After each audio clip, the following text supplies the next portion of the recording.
And of course, the first video that I actually get to react to their content is them covering the concept of one of my favorite horror franchises. Literally love Alien to death. Look. Hi, Matt, I appreciate you. This is what got me into horror. The very first horror movie I watched start to finish, not seeing clips or anything. Very first movie I watched start to finish, you're gonna ugh at me, was AVP. The very first AVP was the very first horror movie I ever watched start to finish. It was the first one my dad ever let me watch. I grew up in a very religious household, so they didn't let me do a whole lot of violent stuff. Very much modern my content, but he let me watch this, and that kind of landslided, because then I was like, okay, well, then I watched Requiem, right? Because I was like, well, what's the sequel? And I was like, wow, that's crazy. And then, I was like, okay, well, what are these guys from then? What are these guys from them? So I watched, obviously I watched the Predator movies. I watched these two bad boys. First one a lot better than the second one. But the thing I really got into, obviously I watched all 4 of these, but the 2 I really got into, and honestly, some of my favorite movies of all time, these two bad boys right here, Alien 1 and Aliens. Some of my favorite movies, legitimately, like watching these 2 back to back is a trip. This is great entertainment. This is like peak cinema right here. Watching this one into this one, ooh, this is a good twofer. This is great. Like the way I feel about watching Halloween 1 into Halloween 2018, I feel about these 2. Like watching these 2 back to back, ooh, literally peak cinema. Literally peak cinema. So that's my background. So my favorite. So obviously obviously we already have Halloween, which is my favorite horror movie and my favorite horror movie franchise in the game. So obviously that's already a thing, so I don't have to ask for that. My second favorite, which is Alien franchise, that is my favorite, or my most desired chapter. I want the Xenomorph, I want Ellen Ripley, I want the Sulaco, I want it all. So I'm interested to see what Pixel says about it. Survivors and killers. Let's sit around the campfire together and talk about Dead by Daylight. Specifically, the definitive sci-fi horror classic, Alien. And the potential it could have as a DBD's next licensed chapter. I would die happy. I'd be so happy. For all they've made potential problems videos, amazing. This has been a highly requested franchise to cover, and for very good reason. It's so good. Released in 1979, Alien is one of the 6 horror movies ever put on the National Film Registry, and is considered one of the greatest science fiction movies and one of the greatest horror movies. Greatest movies, just as a movie period. Amazing. Being considered an all-time classic of one subgenre is an incredible achievement for a film. But 2. Being considered for 2 is frankly greedy. It is. And is testament to the unbelievably massive cultural impact Alien had and continues to have. Aliens was so basically every horror film at that time that would go on to be an all-time classic, Alien was received with mixed reviews from critics, and I have a theory as to why. Horror and science fiction, Apple. It's a really good movie. Genres that were looked on with disdain by mainstream critics at the time. For horror, you could argue that's still the case. And critics who went in expecting a conventional space opera in the vein of Star Wars or Close Encounters of the Third Kind did not get what they were expecting. Oh no. Meaning almost nobody was happy with Alien when it first got released. Nevertheless, the film has aged masterfully. I'm talking Barbara Crampton masterfully. And given rise to a long line of sequels, and I'm going to be a little controversial here and say that barring Resurrection, every Alien sequel is at least pretty good. I will defend...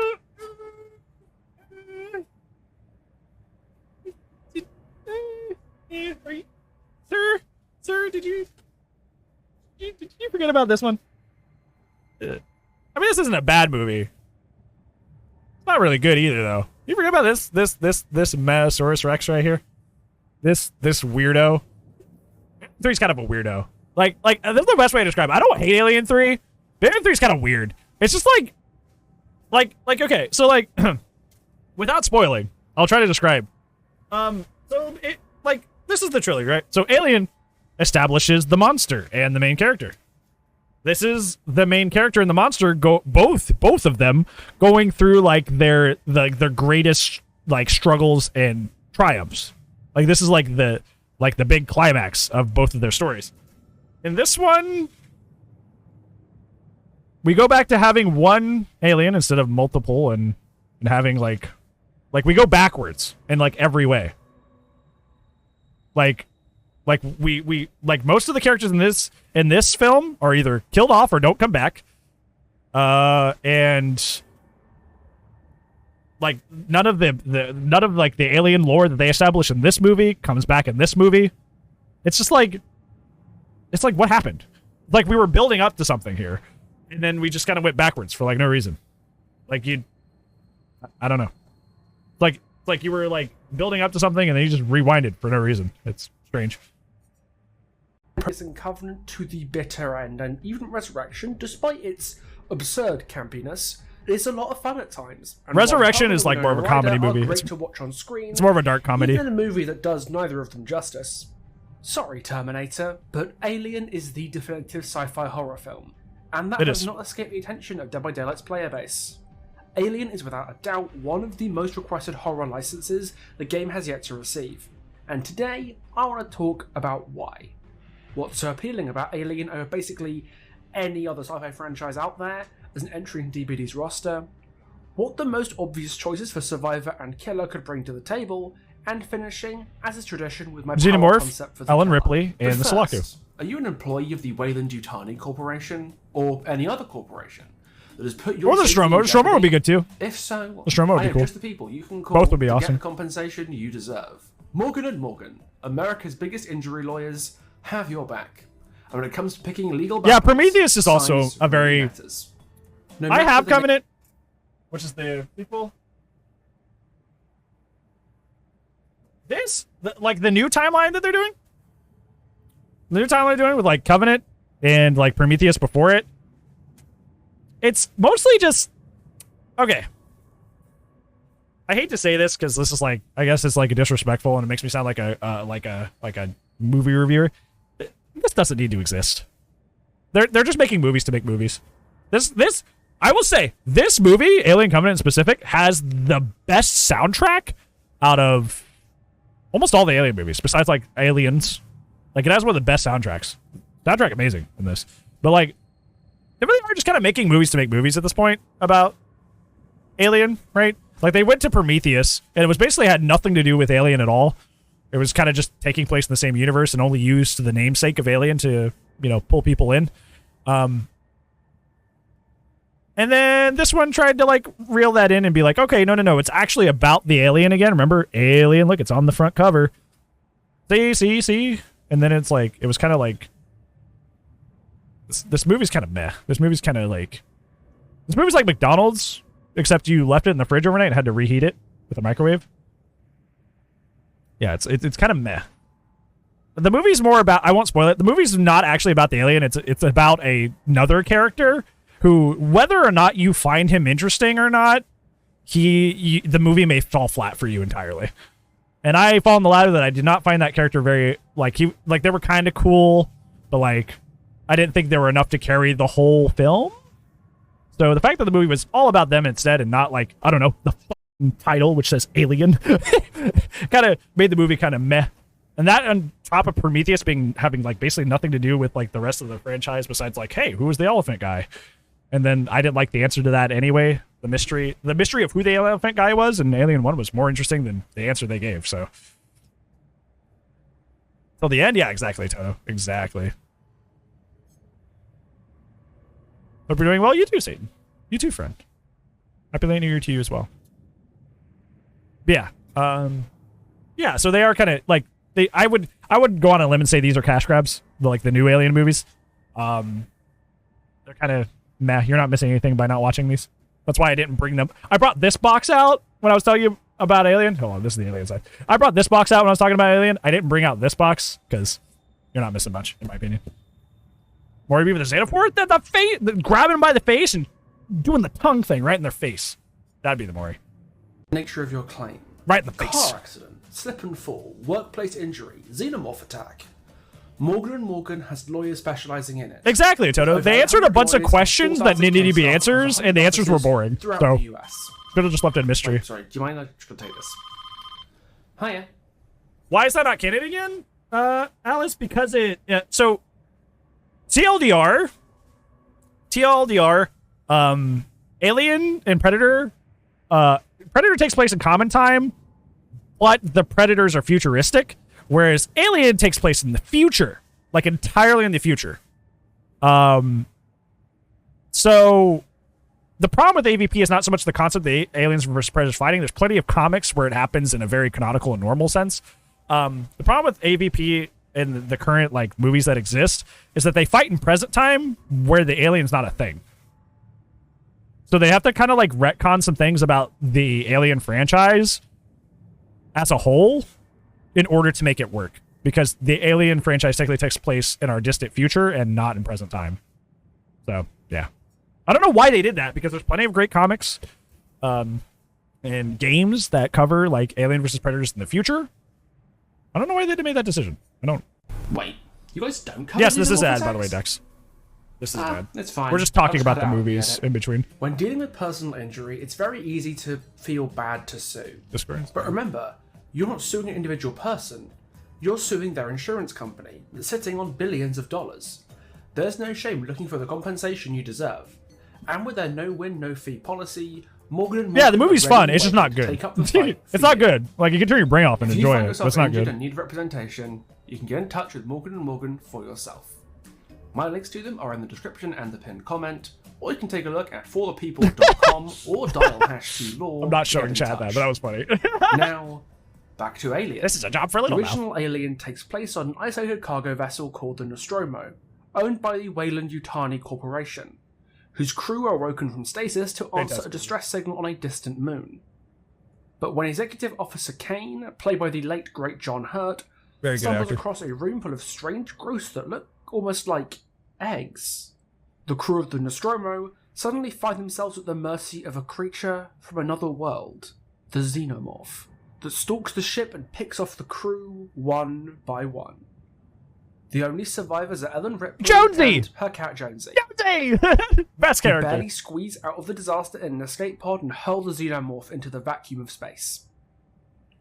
I'd love a One of the major draws of Alien as a suspenseful horror masterpiece is that feeling of incredible isolation and powerlessness that starts as soon as the first Xenomorph eggs are discovered. In a lot of horror media, you find yourself asking questions that risk breaking your immersion while watching the film. Yep. Why don't they just call the police? Why doesn't anyone help them? Or why are they running in such a stupid way? But in space... That's why a lot of the... Here, this is going to be another tangent, I'm sorry. Here you listen to me talk about things. That's why this movie is good. Halloween 2018, pretty good movie, right? Pretty good movie. But Halloween Kills, Halloween Ends, not so much, because Halloween 2018 mostly follows like all those questions that you ask of like, oh, why didn't they call police? They tried, but this happened, or like, you know, why don't they go in together? Well, they try, and then this happens. Like, you know, like movies, like good horror movies, like. Answer those questions because they don't want your suspension of disbelief. It's what it's called. It's called a suspension of disbelief. What he's talking about here.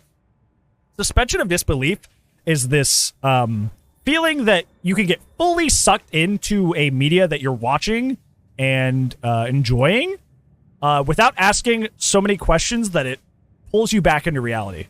Because it's supposed to be like, not turn your brain off in a dumb way, but like turn your brain off in a relaxation, in an enjoy sort of way. You're supposed to be able to turn your brain off and just be happy for a little bit, watching something cool.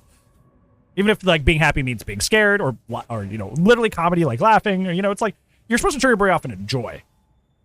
When you start asking too many questions, it takes you out of the experience. So it's breaking that suspension of disbelief, which is you just constantly questioning things and wondering why they're happening.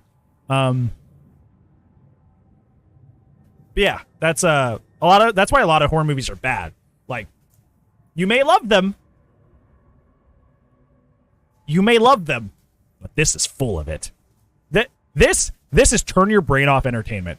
Friday the 13th, legendary for what it did for the horror like genre. These are bad. These are really terrible. like if you want to avoid suspension of disbelief, don't ever watch any of these. Don't ever watch a single one. Even like the final chapter, part 6, like some of my favorites. Really, really bad. They're bad movies. They're bad movies. But, you know, they're fun if you turn your brain off. Like, if you understand that they're stupid, you can just throw in some popcorn and just watch a couple, right? But, like, they're bad. They're bad. Part 5's the best? Part 5, I don't hate Part 5 as much as a lot of other people hate Part 5. So you're not going to get a fight out of me for that one. No one can hear you scream. That's the thing. And the film does not hesitate to remind you how infinitesimally small Jason X, the Nostromo's Jason crew X is members pretty bad are too. against the vastness of space and the horrors it contains. I mean, it's not to say there's not any dumb decisions in Alien. Like this idiot who just decides to go off on his own, even when his xenomorph is nearby. And growing, you terminally brainless bumblefuck. Right, well, okay. Back on topic. Despite the insane popularity of Alien, both as a franchise and among DBD players, the fact that we haven't heard hide nor hair of Alien DBD seemed to indicate to many people that we'll never see it take place. Oh, that would be so Especially bad. since more niche licenses like Hellraiser, Ringu, and arguably Silent Hill have arrived in Simon DBD Hill, before it says on Alien. the subtitle. Many have attributed this to 20th Century Fox being stingy with giving the rights to a relatively no-name Canadian game studio. But times have changed. And if that was ever true, I'm almost certain it's not true now. Yeah. For one, Fox is now owned by Disney, who've historically been far more liberal giving their licenses out than Fox. Yep. Especially when it comes to brands that Disney aren't directly responsible for. Brands that they just own outside of what is known as the Disney Heartlands. The merger between Disney and Fox was finalised on March 20th, 2019. And less than 2 years later, Ripley and the Xenomorph arrived in Fortnite. Yep. Since then, we've had Sora in Smash Ultimate, the host of Marvel and Star Wars licensed games, and the fan-servicey crossover extravaganza that was Spider-Man No Way Home. The House of Mouse knows that crossovers and nostalgia bait makes fucking bank. That's all they do! That's all they do! That's all it is! Disney, like, literally goes after licenses to buy them just to make nostalgia grabs. That's all that happened with Star Wars. House of Mouse goes after old IPs, goes, hey, we're going to revive it. It's literally, hold on. This is Disney. This is Disney. They go to your favorite franchises that they know you love from when you were a kid. They go, am I really going to defy this great for money? Of course I am. I'm gonna make a soulless cash grab remake. That's them. That's them. They are literally this. Do you like Star Wars, SpongeBob? Oh, we're going to give you 3 more movies that are subpar. But it makes me a lot of money. That's literally. That's what they do. Would you like another B-tier Marvel movie that is not bad enough to hate but not good enough to love? Of course I will. Like, literally them. Them's more than willing to license out the IPs they own but didn't necessarily create to third parties to cash in on that. Based on recent history, there's a good chance Disney is more liberal with the rights to Alien than Fox has ever been. And we could be closer to an Alien chapter in Dead by Daylight than we've ever been before. I'd be so happy. For all we know, it could even be the first chapter of the new year. So what kind of thing could we expect from an Alien chapter? Don't say that. Let's start with the obvious. Don't do that. Don't give me hope. Only real choice for a killer, the titular alien, the Xenomorph. While the sequel Aliens is incredibly popular and has redefined how science fiction movies are made and perceived ever since its release, I personally prefer the original. In large part because of I how still the like film Aliens. frames and presents the Xenomorph. I think as a Aliens is threat. better as a The movie. original film did something that none of the sequels and honestly very few other sci-fi films have ever managed to do properly. It's a sci-fi slasher flick, and a bloody good one at that. The dynamic between the terrifying Xenomorph and our leading lady Ellen Ripley, played by the inimitable Sigourney Weaver in the role that made her a star, is virtually God, she's such a indistinguishable good from actor. Michael Myers and Laurie So Strode, talented. or Good the in Deadites everything in she's Ash in. Williams. A tenacious and instinctual predator hunting down the last glimmer of light as their friends and colleagues die around them. It's one of the most terrifying images in the history of science fiction.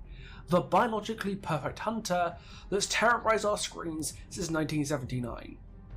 But what actually is a xenomorph? I don't know. I'll be honest with you, I don't have a clue about the movies and shows I talk about. Like, you guys seen enough of my videos to know that by now, right? If only there was a way to show you everything you need to know about a xenomorph in a compact and informative package. Oh shit. I just got an email from these guys, the Weyland-Yutani Productions. Uh-huh. Oh, that's sweet. I wonder what they've got to say.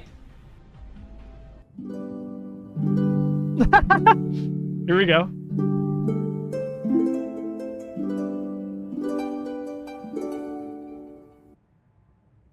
The xenomorph is one of the most Well, they're not. charming- They weren't. Okay, let me make this clear. If you don't remember the movie, they're space truckers.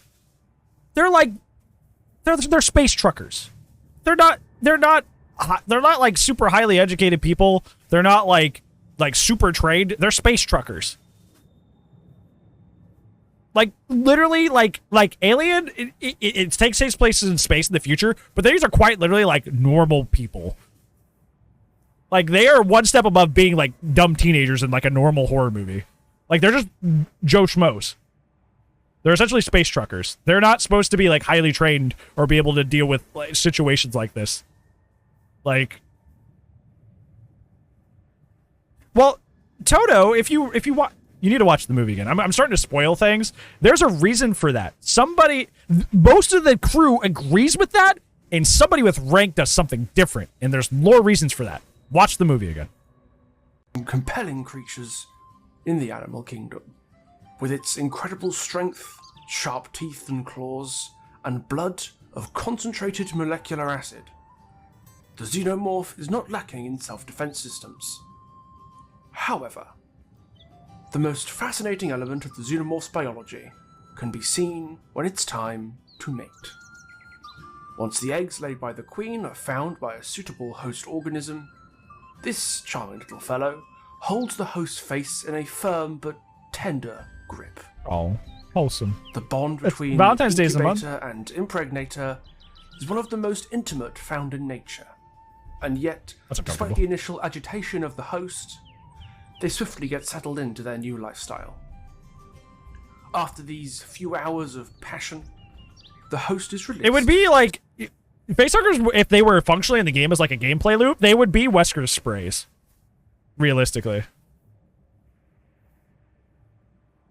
That they would be Wesker's sprays. Like they would get attached to your face and then you'd have to go remove them, and yeah. They would be like that. Do you want more of that? I don't think you do. to live their life normally. And it is only when the xenomorph embryo inside the living host is fully mature that they may notice something is amiss. But by then, it is of course too late. And before long, the young xenomorph will evacuate from the host body in spectacular fashion. The young xenomorph will develop into an adult in a matter of hours. And while this does Yeah, that would be cool. kill That would be the cool. host, such is the price for being one of the finest and most fascinating life forms in the universe. Yeah, Predator Haunting Ground was its own ASIM, and that died a horrible, horrible death. I don't even know if you ever got off the ground. Predator Haunting Grounds, that was an ASIM that tried to happen. Oops. Wow, wasn't that interesting? So, now you know everything you need to know about xenomorph biology and anatomy, let's talk about what it could bring to Dead by Daylight as a potential killer. I think the defining feature of Alien, and what makes the original Xenomorph so scary, is something most of the sequels either miss or actively try to erase. By setting a horror movie in the remote depths of space, there's this inevitability of death coming for you. This certainty that if you don't save yourself, you will die screaming and unremembered, with nobody ever even finding your body. This even extends to the Weyland-Yutani Corporation, who revealed the... Could they use the Nostromo? The Sulaco? You imagine a spaceship as a map? You know how cool that would be? A futuristic spaceship as a map? Homie, I would decease. I would decease. I would ascend. I would be so happy. So they could do that? Dex, have you seen the movie? The Nostromo is a fairly spacious... It's a fairly spacious ship. It's a fairly spacious ship. Like, there's huge hangar bays and stuff like that. Huge. Huge. It would definitely 1,000% doable. Heck, do Hadley's Hope. Do Hadley's Hope then. If you all are like, you're gonna add another indoor match at Dead by Daylight. I'm gonna cry. Shut up. Hadley's Hope then. Do the whole colony. Do the whole colony on LV-426. There you go. There you go. You little baby whiners. But my meta. Gary is right. Shut up. What do you want from me? Hadley's Hope. Colony, open, multiple buildings, super wide hallways. There you go. You happy now? Fun ruiners, fun stealers. You are killers of fun. Maybe you deserve it. I'll give you 30 indoor maps. If I was the lead dev of behavior, I'd give you 30 indoor maps. I'll give you 30 indoor maps. How dare you? How dare you? You come into my house in this alien house. You see this? You see this? This is an alien household, and you're like, indoor map. Another indoor map. Look how cool this is, and you're like, you guys deserve this. You guys deserve it. Led of time, and effectively condemned the crew to death to study and capture the creature. From the word go, the crew of the Nostromo are framed as expendable, to the point of insignificance. Tiny lives barely even worth mourning. Do you understand? I'm not fighting this. I don't care. I would do it. It would be such a cool map. I don't care about my Billyism, okay? Collision's gonna be bad. Billy's bad on every map. You think you can talk to me about Hillbilly like you play him? You think you're gonna? I'm gonna pull the Billy card. See, I'll get him. Billy's bad on every map, brother. I suffer every time I play that character. You think you're gonna talk to me about Billy suffering? You don't know the half of it. You don't know the half of it, brother. Nice try. Nice try. But you failed. Every map is pain on Billy. Indoor, outdoor, doesn't matter. Page. No, you're in bed with Oni. Go back. He's calling you to bed. Go touch his Kanabo or whatever. Leave me alone. Vastness of an uncaring universe. This gigantic cosmic loneliness is almost Lovecraftian, and it's why Alien is such a scary movie. If Alien and the Xenomorph were to be introduced to Dead by Daylight, this would be an imperative part of the movie to keep in adaptation. The atmosphere of Alien is absolutely sublime. It is. And the opportunity to use that to keep DBD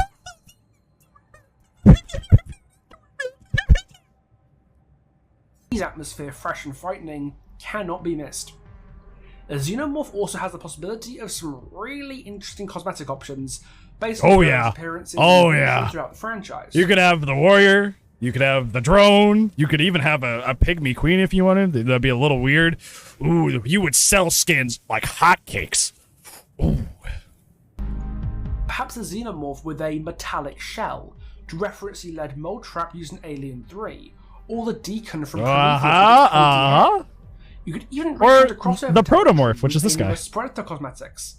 Maybe Grid from the original movie. Yeah, Grid was cool. Scars caused by a predator's razor net. Or even the much maligned but indisputably badass Alien. Yeah, the Predator Alien was sick. The movie's terrible, but that thing is cool. I think the Xenomorph should be most closely inspired by its appearance in the original movie. My biggest gripe with Aliens is how the Xenomorph stopped being truly threatening. At least, stop being any more threatening than any other random alien race in a sci-fi movie. We go from a single Xenomorph being an atmospheric nightmare to behold, to hordes of them being gunned down by colonial marines. Yes, they always wipe out. Yeah, but they're replaced by the Queen, right? Like I see. This is where I disagree with him. It's like, yeah, I get that, like, you know, that like the big bad changes, right? Like the big bad is no longer the Xenomorph. The big bad is the Queen. The chick that's on the front of this. She's the new big bad. Everybody else are like minions, right? So like there's still a big scary bad. It's just like it's switched. So I don't agree with that. Completely. But the Marines give way better than they get, and most of you just get bogged down in raw numbers. Barring Alien Isolation, no Xenomorph is ever scarier than the one in the original film. Isolation I was think great. the best course of action, therefore, would be to adapt the Xenomorph's power and hunting style from that first film. Yeah. This means, it's a single one. and it's going to be controversial, its power should not involve speed. The Xenomorphs are never shown to actually run quickly until the tunnel chase in the third film. Yeah, but that one's... And remember, if you don't know, this Xenomorph is different Mild spoiler, because it's born from a dog and not a person. So it's literally quadrupedal. That's why it's faster. It's not because xenomorphs are inherently fast. It's fast because it was born out of something fast. So yeah. That xenomorph grew from a dog and inherited some of the dog's traits. Yeah, there you go. It was quadrupedal. A human-born xenomorph is bipedal and is basically never shown running, preferring to close the gap with their prey using stealth and attacking from unusual angles. They don't need to run. By the time the prey knows they're there, it's already far too late to run. Once the xenomorph is in close quarters with you, you're pretty much on a one-way trip to the land of the fucked. It just sort of rips you to bits. I don't think there's a lot you could really do with that. It's not very special, really. Instead, I think something fun could be done with one of the most persistently disconcerting creatures in the whole of science fiction. The facehugger. This spindly little creature is part of the reproductive cycle of the xenomorphs. It hatches from the eggs and attaches itself to a victim's face to inject a xenomorph embryo into their body through the throat while they're still alive. The facehugger will die once this is completed, but that pretty much seals the fate of the victim, who only has a few hours before a xenomorph power in DBD would be incomplete without these mean mother huggers, but there would need to be some restraint. Getting face-hugged is effectively a delayed death sentence. Between the vice-like grip, the acidic blood that makes cutting it off impossible, and the tail that will choke the victim to death or break their neck if the hugger is prized off, there's really no reality in which the victim will survive an attack. This can't really work completely in DBD, I think.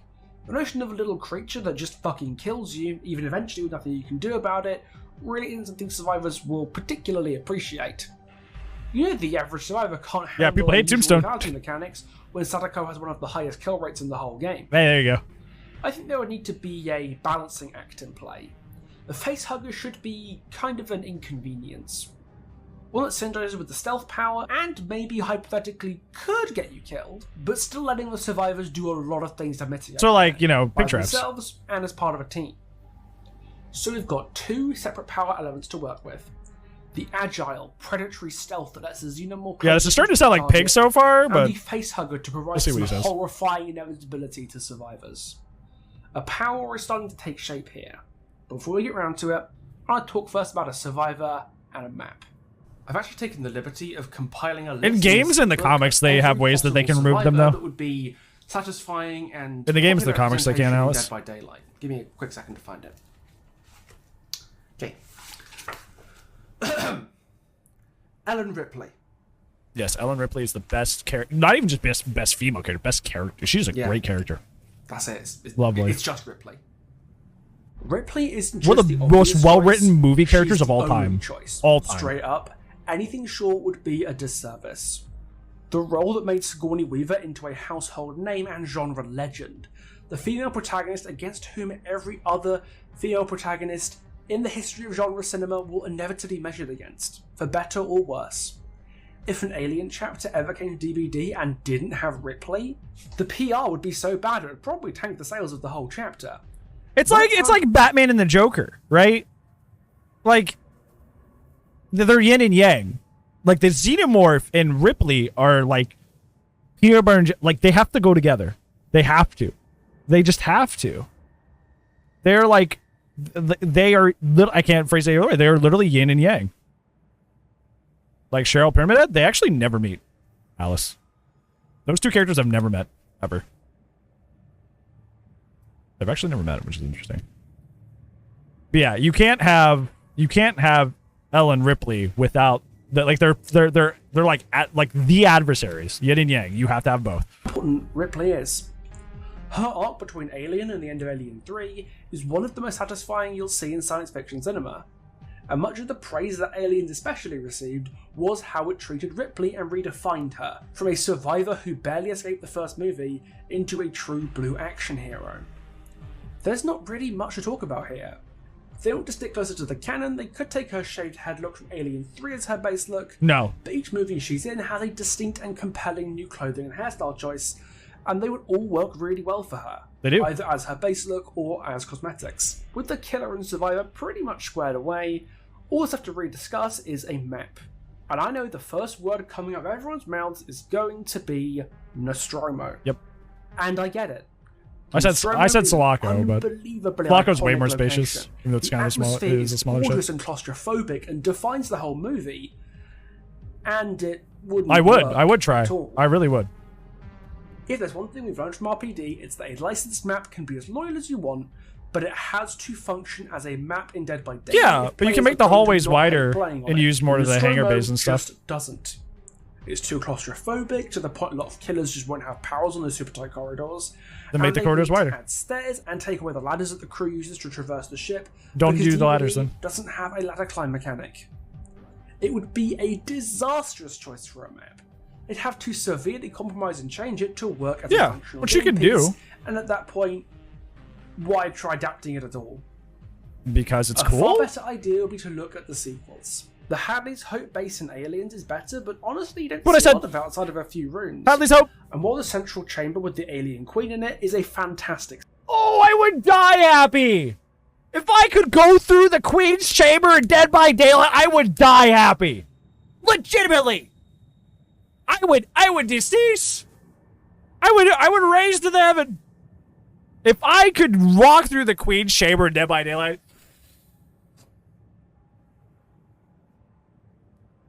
The fanboy in me would die. I would decease. I'd be gone. Wonderful. Give it to me. set piece. The rest of it is, I hate to say, pretty unmemorable. Nah, if we're looking for the best DBD map Alien could offer us, we shouldn't be looking at the first or second film, stop. but instead the third. No. Alien 3. No, Alien 3's not good, though. Alien Cubed Stop it. was a troubled production that went through screenplays and writers like I go through Toy Swords. Yep. And the resulting movie was not exactly amazing. It wasn't good. I will defend it more than most, simply because I don't idolize aliens like a lot of people do. And so my expectations It's a for the film fantastic were movie. a bit more realistic. But I won't deny, there's quite a bit wrong with this film. A lot. However, one part of it that I unashamedly love, that I think was done fantastically, is the set and production design. The prison world of Fiorina 161 is gorgeously realised. Even Roger Ebert said Alien 3 was the best looking bad movie he'd ever seen. And if that isn't an endorsement of the gorgeous foundry setting of the movie, I don't know what is. It's also got a lot of Imagine the tight final corridors, though, area so it full doesn't of really make corridors sense. and platforms as the map, with a giant lead mould in the metal gantry where Ripley jumped to her death. Perhaps a generator can sit on top of the lead mould, and when the generator's done, the mould closes so you can walk across the top. That'd be cool. Kinda like what the Silent Hill chapter did. You'd have representation from all the first three movies. A xenomorph based heavily on the Okay, you're from the first convincing movie. me. Ripley I still rocking don't like all that the movie, badass though. characterization she got from Okay, Aliens, okay, whatever. and then mapped from the fantastically grim setting of Alien 3. Yes! I said the same thing! Alice, you said earlier, am I just being negative? I think you are. I think you are. This is wonderful. I just want it, okay? Just let fun happen. We had that entire conversation at the end of the Gary's video. It's like, are we overbalancing everything and focusing too much on no fun? I feel like we're entering that zone. I agreed with what he said there, but like now that I'm like actually super excited for this alien concept and everybody's just going, no, my balance though, my balance. I'm like, maybe we're right. Maybe we're right. Maybe we are too concerned with balance because this is sad.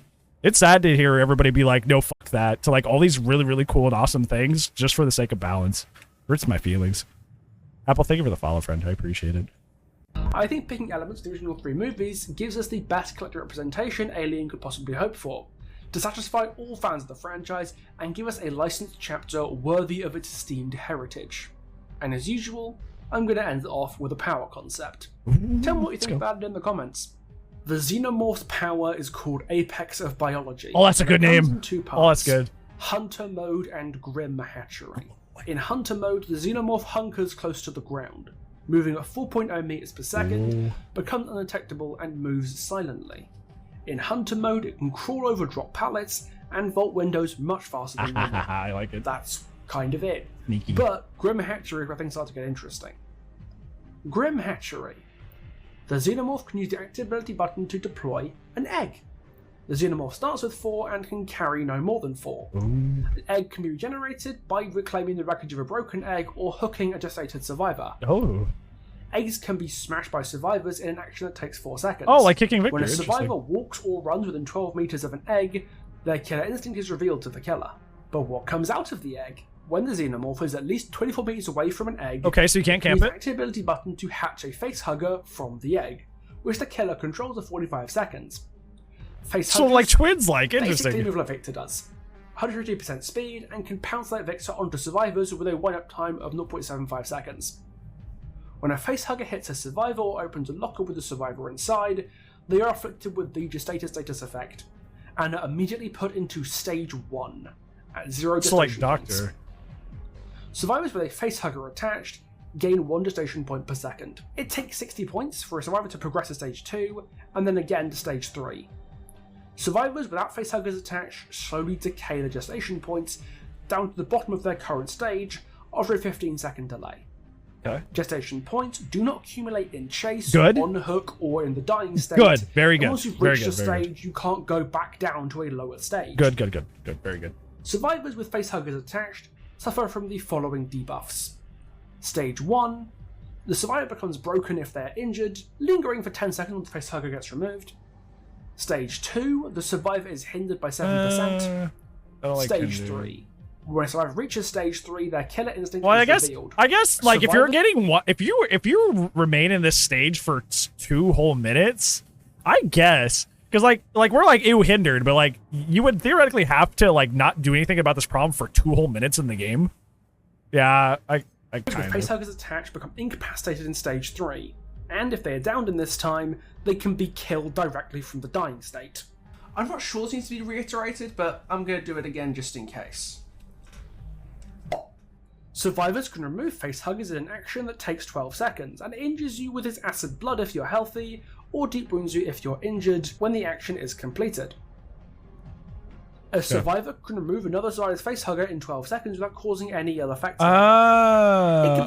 So like if you do it yourself, it's bad, but if you get your teammate, okay, gotcha. While moving like Victor can, but will not give a speed boost if the survivor is injured this way. And I've got a list of add-ons as well, and pretty proud of some of them. The general idea here is to give survivors a pretty unpleasant choice. When a facehugger finds it attaches itself to them, they can either remove it, injuring themselves against a killer who goes undetectable, or keep it attached to them to find somebody else to remove it safely, at the cost of accruing gestation points during this time, and potentially staging themselves. I'm particularly proud of the add-ons. Shattered Yaucha Mask and Queen's Skull are a particularly cruel combination that I'm sure Xenomorph players would really enjoy. All in all, I hope you can tell how enthusiastic I am about the potential for Alien in Dead by Daylight. It's a true titan of horror history. It is. And aside from Jason and potentially Candyman, the Xenomorph is one of the few classic horror icons yet to make it into the game. Yep. But the next chapter is sooner than it often feels. And for all we know, the next 3 months will make me look like a savant again. And we'll finally see the most terrifying extraterrestrial in the universe make its way. Yeah, actually, into I'm pretty Dead by down for that idea. Daylight. It seems like it takes like the aspects of like Doc's madness, pigs, traps, and kind of like not an awful stealth killer. It's kind of like making like it's kind of like introducing potentially the first not terrible stealth killer, which is an interesting concept. Not that's an interesting concept. Like actually having a stealth killer that's actually like good. That does sounds interesting. That's everything I have to say on Alien. What do you think of my ideas? I should suspect parts of my xenomorph power and my map choice may be controversial, but I'm pretty happy with what I come up with. I just don't want another foundry, because like we already have like I don't know. It seems really bland compared to other like futuristic settings. Writing scripts because that's all. Well, I guess I'm a bit of a workaholic. Special thanks once again to Morgan and Morgan for continued support of my mad shit videos. If you find yourself in need of compensation, then you can always find representation at Morgan and Morgan. Once again, link in the description and pinned comment, fullpeople.com, or dial #KeyLaw. That's all I really have to say, so you guys have a wonderful holiday season, but be careful. You never know what might be waiting there. Just in the corner of your eye. There's the other one. There's the other one. There's the other one. He's talking about the other one. I'm sure he'll get to that too at some point. Yeah. Well, that wraps that up. Now Dead Space would be cool too. Yeah, I'm on the Patreon, Chris? Are you? Where are you? Well, if it's your real life name, don't dox yourself. But like, you know, that's cool. That's awesome. Yeah, I would die happy with an alien chapter. I would be so happy. It would be my favorite thing. I love his ideas.